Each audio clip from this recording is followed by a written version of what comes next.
नमस्कार मित्रांनो, मागील व्हिडिओमध्ये आपण अष्टकुर्ग सारणी जवळ उपलब्ध असेल तर अष्टकुर्ग कुंडली कशी मांडावी याबाबत माहिती घेतली. तुम्हाला रवी अष्टक व चंद्राष्टक कुंडली मांडूनही दाखवली.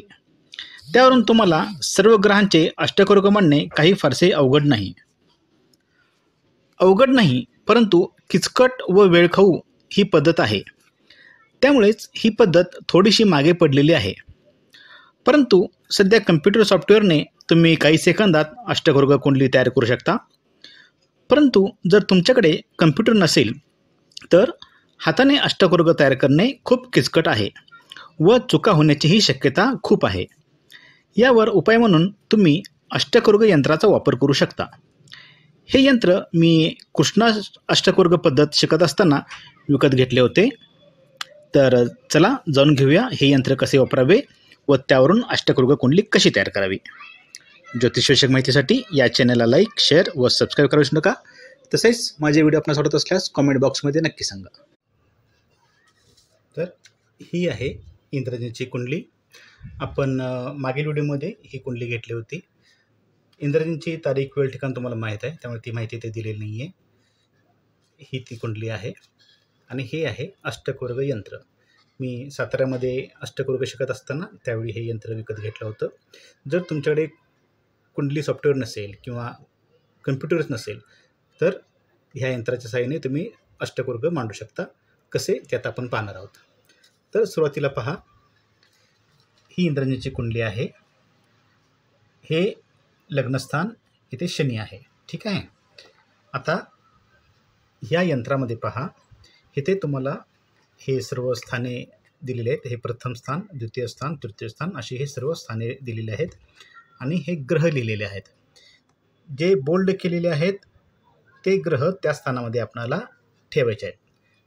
उदाहरणार्थ आता रवी, इंद्रजितच्या कुंडलीमध्ये रवी पहा कुठे आहे, पंचम स्थानामध्ये, बरोबर. तर हे पहिलं जे चक्र आहे रवी ग्रहाचं जे बोल्ड केलेलं आहे ते पंचमात आणून सोडायचे. हे पंचम स्थान आणि हा रवी ग्रह. ठीक आहे. आता ही जी लाल रंगाची रेष दिसते, ह्या रेषेला ही रेष जुळवण्याचा प्रयत्न करायचा. बघा, ही रेष आणि ही रेष, हा रवी आला. रवी हा पंचमात गेला. आता रवीनंतर चंद्रग्रह कुठे आहे? बघा, इंद्रजितची कुंडलीमध्ये चंद्रग्रह सप्तमात आहे आपल्या चक्रामध्ये. आता रवी ग्रह फिक्स झाला तर ते चक्र मी रवी ग्रहाचं इथे एका हाताने धरलं आणि चंद्र जो आहे, चंद्र हा सप्तमात ठेवला. ठीक आहे. हा चंद्र सप्तमात ठेवला. हे सप्तम स्थान आणि हा चंद्र.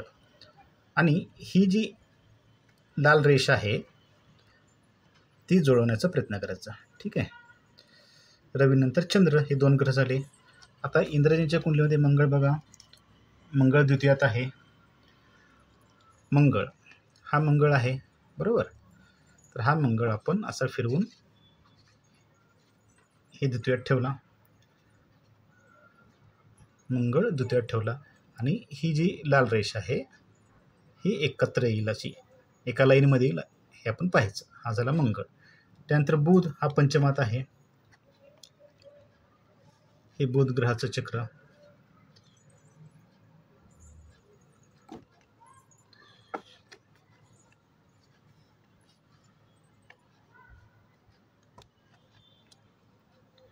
बघा, हा बुध जो आहे तो पंचमात आला. हा रवी पंचमात, हा बुध सुद्धा पंचम स्थानी. ठीक आहे. बुध नंतर गुरु, गुरु हा लाभात आहे. तर हे गुरु, हा गुरु जो आहे, हा गुरु इथे दिसतोय, तो आपण इथं लाभस्थानी म्हणजे एकादशस्थानी गुरु नेला. ह्या रेषा नंतर आपण एकत्र जोडू. गुरुनंतर शनी जो आहे, शनी लग्नी आहे. गुरुनंतर शुक्र, शुक्र पहा, हा शुक्र आहे. शुक्र हा षष्ठात आहे. तर शुक्र हा असा आपण शुक्र ग्रह हा षष्टम स्थानात लिहिला ठेवला. ठीक आहे. आणि शुक्रानंतर हा शनी आपण आणला प्रथमात. ठीक आहे. हा शनी प्रथम स्थानी आणि प्रथम स्थानी आहे कर्क लग्न, त्यामुळे हे कर्क लग्न. आता हे आपले यंत्र असं दिसेल. ठीक आहे. हे यंत्र तुम्ही पाहून घ्या.